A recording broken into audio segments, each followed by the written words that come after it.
Bonjour à toutes et à tous, bienvenue sur KTV et Kwezi FM, le 106.9 pour un temps de parole toujours en direct à la radio et à la télévision. Notre invité ce matin n'est autre que Hakim Ali Saïd, candidat à la présidentielle de l'Union des Comores. Rien que ça, il persiste et il signe, il est sur notre plateau. Hakim, bonjour. Bonjour Patrick, bonjour Flo. Alors, première question, c'était pas une blague, vous allez aller au bout puisque on a pu lire sur certaines pages Facebook et notamment sur le site l'infokwezi.fr, le 6 juillet prochain à 10h à Mamoudzou, vous déclarerez votre candidature officielle avec 4 vice-présidents. Vous confirmez ? Exactement. Nous serons là au rendez-vous de l'histoire. Nous ne sommes absolument pas dans une blague. Et c'est marrant parce que c'est surtout mes frères, mes compatriotes comoriens de la Grande Comore et d'Anjouan qui me reposent la question régulièrement.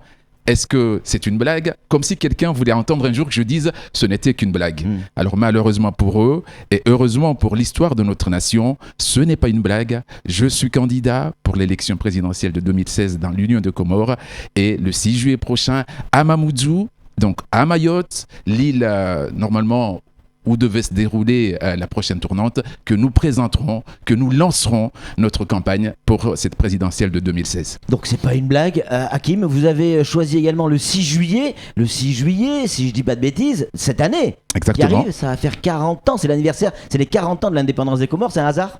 Non, absolument pas. Et vous allez remarquer que pour 40, il y a 4 devant. Il y a 0 derrière. Il y a 0 derrière, comme 4 îles de l'archipel des Comores. Nous sommes là, nous serons là au rendez-vous de l'histoire. C'est un moment important pour tous les habitants de cet archipel qui nous tient à cœur. Personne, je l'ai toujours dit, n'a le monopole de l'amour de l'archipel des Comores. Nous sommes natifs de ce territoire. Nous l'aimons au-delà des différences Hakim, politiques des uns et des autres. Ou comorien ? Je suis français, je suis né à Mayotte, je suis comorien. C'est un honneur, c'est une chance d'avoir 2 nationalités. Quand je suis né en 68, oui. Vous savez que on était dans le territoire français des Comores. En 68, nous étions tous ensemble. Tous français. Donc je suis né dans ce territoire qui a fait de moi un Comorien, qui a fait de moi un Français. Et cela, je le revendique jusqu'au bout. Ne me demandez pas de choisir entre mon père et ma mère. Je suis Comorien, je suis Français et je le rejeterai jusqu'à mon dernier souffle. Alors, il y a beaucoup de gens qui disent que vous n'avez absolument aucune chance d'aller au bout, d'aboutir, parce que Mayotte a tourné la page avec l'archipel des Comores, en tout cas avec les Comores.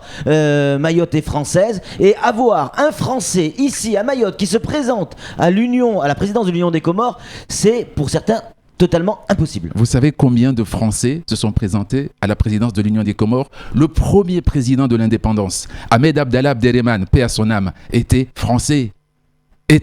Donc l'histoire se répète et l'histoire continue. Vous savez, les Comoriens que nous sommes profondément attachés à la France. Nous avons un rapport particulier à la France. Vous savez qu'il y a plus de Comoriens en France que dans le territoire même de l'archipel des Comores. Donc c'est vous dire, les Comoriens aiment la France. Chaque rêve de tout Comorien est que ses enfants poursuivent ses études en France. Donc ne vous laissez pas leurrer, ne vous laissez pas embobiner par des gens qui vous disent qu'ils sont contre la France. Nous aimons la France. Tous les Comoriens, dans leur grande majorité, dans l'immense majorité. Vous savez, même l'ancien ministre français, l'ancien ministre comorien des Affaires étrangères, un ami à moi qui s'appelle Maître Fahmi, qui est un ardent défenseur de l'intégrité territoriale des Comores. Il est de nationalité française, comme vous et moi, Patrick. Donc, cette histoire de Comoriens français, c'est un faux problème. Le plus important, c'est le bien-être de nos populations, c'est l'entente, c'est la fraternité, c'est la prospérité. Qu'est-ce qu'il y a derrière tout ça, Hakim ? Il n'y a rien. Mais si, il y a une stratégie. L'objectif, c'est quoi ? C'est si jamais vous n'êtes pas, si l'Union des Comores ne reconnaît pas votre candidature, ça veut dire qu'ils sont obligés de revoir leur constitution. Et si jamais vous êtes élu, imaginons, président des Comores, vous allez faire changer la constitution. Patrick Milan, je ne peux pas, au nom de mon pays, au nom de la population de mon pays, jouer avec les institutions de mon pays. J'ai trop de respect. Vous savez que les premières années de mes études, je les ai passées à Moroni, Ma scolarité primaire, je l'ai faite à Moroni. Donc, je ne peux pas jouer avec une nation de plus de 750 000 habitants. Donc, on n'est pas dans un jeu. J'ai beaucoup lu pendant ces 2 années où nous avons enclenché cette démarche, où certains parlent de jeux dangereux. Notre seule préoccupation, c'est le bien-être de toutes les populations de l'archipel des Comores. Il n'y aura pas de développement de Mayotte réussi sans le développement du reste de l'archipel des Comores. Nous sommes dans la fraternité qui est pour nous le seul vecteur de prospérité dans cette région. Nous ne pouvons pas continuer à nous tourner le dos. Nous sommes intimement liés. Hier, j'étais à une cérémonie du 9e jour du décès de mon oncle à Kanikedi. Eh bien, on était tous là. Il y avait des Anjouanais, des Mahorais, des Moéliens, des Grands Comoriens. Il n'y a eu aucun incident. Jamais vous n'entendrez parler d'incident dans un mariage ici ou de l'autre côté du bras de mer. Jamais vous n'entendrez parler d'un incident entre Comoriens que nous sommes à Mayotte dans une cérémonie de mariage ou de... C'est vous dire combien de choses nous réunissent, Hakim, Patrick. D'accord, mais attendez, vous gagnez votre vie avec l'argent du contribuable français. Et vous savez travaillez à France Télévisions, vous êtes payé par nos impôts. Oui. On est d'accord. Oui. Comment quelqu'un qui est payé par nos impôts peut se présenter à la présidence d'un autre pays? Vous savez combien de Comoriens cotisent à Marseille et payent leurs impôts à Marseille alors qu'ils votent dans l'Union des Comores quand ils y sont? Tout ça n'est pas incompatible. Il n'y a aucun problème à être français et comorien. Ouais, mais ça veut dire que c'est nous qui payons votre campagne, quelque part. Non, vous ne payez nullement ma campagne, Patrick Millon. Vous ne payez pas ma campagne. Ne mélangez pas les choses. Je vous répète, j'ai peut-être même à ce niveau-là plus de chance que vous, Patrick. Vous êtes uniquement français. Moi, je suis français, pas plus, pas moins que vous, mais je suis en plus comorien. Et c'est ce que la nature a voulu me donner. Donc ne cherchez pas à me priver de cette chance. Donc j'ai plus de chance que vous, donc j'en profite, Patrick. Donc je ne suis nullement dans une démarche de mise à dos des uns et des autres, tout au contraire. Nous avons tous intérêt, ici à Mayotte, à ce que les Comores se développent. Nous avons tous intérêt à ce que les choses aillent bien dans l'Union des Comores. Et malheureusement, en 40 ans d'indépendance, nous avons vu le bilan de ceux qui ont eu à gérer les affaires du pays, les affaires de la nation comorienne, et on ne peut pas continuer à laisser faire. On ne peut pas laisser faire la situation comme elle est dans l'Union des Comores. Imaginons, vous êtes président de l'Union des Comores. Quelle est la première chose que vous allez faire? Il nous faut donner de l'énergie à l'Union des Comores. Il nous faut d'abord électrifier le pays. Sans électricité... Concernant Mayotte, concernant notre île. Mais pourquoi vous focalisez toujours le problème de Mayotte? Et d'un côté, c'est un pays comorien. Je vais être clair sur cette position de Mayotte. C'est ce qu'il a toujours fait. Faut pas faire la politique de l'autruche. Il y a toujours eu des problèmes entre Mayotte et les Comores, encore aujourd'hui. Patrick, je ne me cache jamais derrière l'arbre sur ce sujet. Je le dis aussi bien ici, comme je le dis à Moroni, comme je le dis à Moutsamoudou et à Moélie. Le problème de Mayotte, ce n'est ni moi, ni notre génération qui le réglera, Patrick. Ça fait déjà 40 ans que nous sommes séparés. Ne croyez pas que dans un mandat de 5 ans, on fera la paix totale entre tous les enfants. Les Mahorais ont fait un choix clair en 1974, qui est celui de rester français.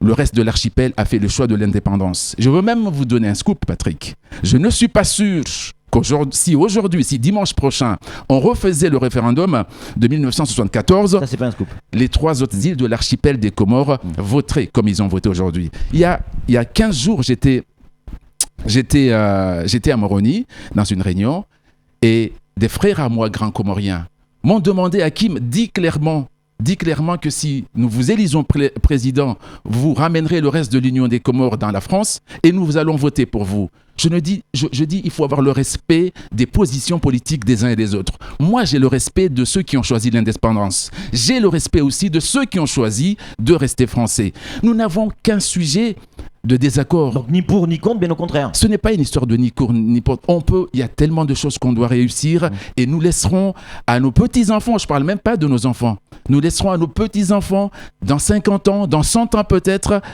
la position de régler... Mais alors c'est quoi votre programme?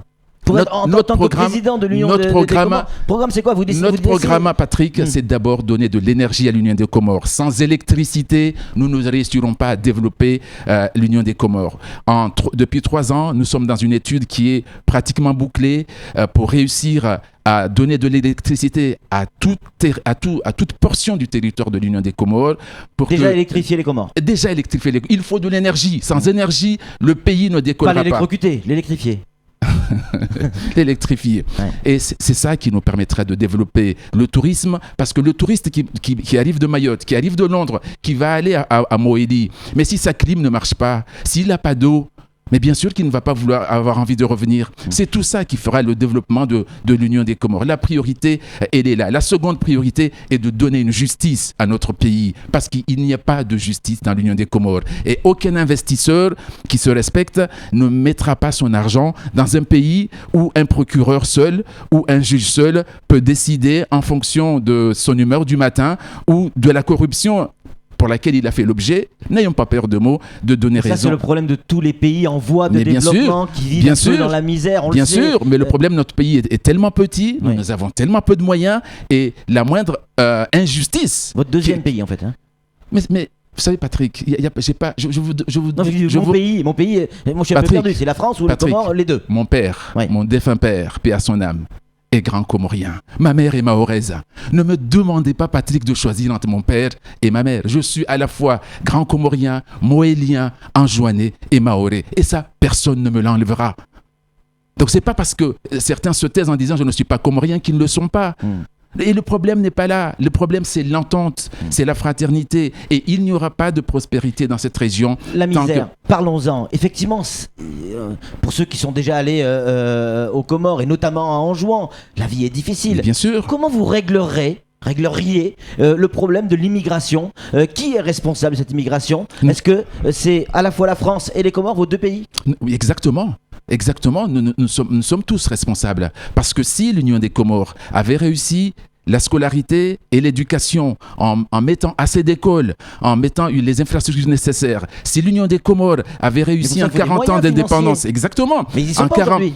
Mais oui, parce qu'on a dilapidé le peu qu'on avait. Si en 40 ans d'indépendance, on avait réussi à faire de l'hôpital El Manrouf un pôle sanitaire digne de ce nom, tous les matins, nos mères, nos grands-mères, nos frères et nos sœurs, nos frères comoriens ne montraient pas dans des barques au péril de leur vie pour tenter de trouver un hôpital à Mayotte. Mais c'est ça la réalité. Il faut oser la regarder en face. Et les Mahorais, qui sont également mes frères, ne doivent pas. Là, vous faites un constat, ce que tout le monde a fait. Mais bien sûr, mais les solutions sont là. Il faut développer économiquement le pays. Il nous faut donner de l'énergie. Mais oui, Patrick. Mais nous, ça fait 3 ans. Ça fait 3 ans qu'on a établi. J'en ai parlé. On travaille. Ça fait 3 ans qu'on a établi le programme d'électrification des Comores. Nous savons. Aujourd'hui, on parle du pétrole. Où est-ce que vous allez trouver l'argent pour développer ça? Il faut de l'argent. C'est tellement un enjeu important, cette affaire d'électrification, que nous sommes obligés d'endetter notre pays sur des décennies pour pouvoir électrifier les Comores. Et la Banque mondiale nous suivra sur ce chemin-là. L'Europe nous aidera sur ce chemin-là, parce que nous sommes dans une démarche objective. La France aussi? Mais bien sûr que la France nous aidera. Je suis même convaincu que les Mahorais nous aideront. Vous savez, pendant les périodes, les gens qui viennent en vacances aux Comores, le peu de gens qui viennent aujourd'hui en vacances aux Comores, ils viennent de très très loin. Mais dans les petites vacances où les Mahorais ont un week-end, ils ont quelques jours de vacances, mais bien sûr qu'ils auront très envie de partir dans l'Union des Comores si les choses sont stabilisées, si les choses sont prospères. Parce que la majorité des Mahorais a compris que c'est avec le développement de nos voisins que la vie sera meilleure à Mayotte. Et que tant que là-bas, les gens ne gagneront pas leur vie, eh bien, ils viendront à Mayotte et tout est déséquilibré. Hakim El Saïd, merci d'être venu sur ce temps de parole. C'est tout pour ce temps de parole. Tout de suite, la suite de nos programmes.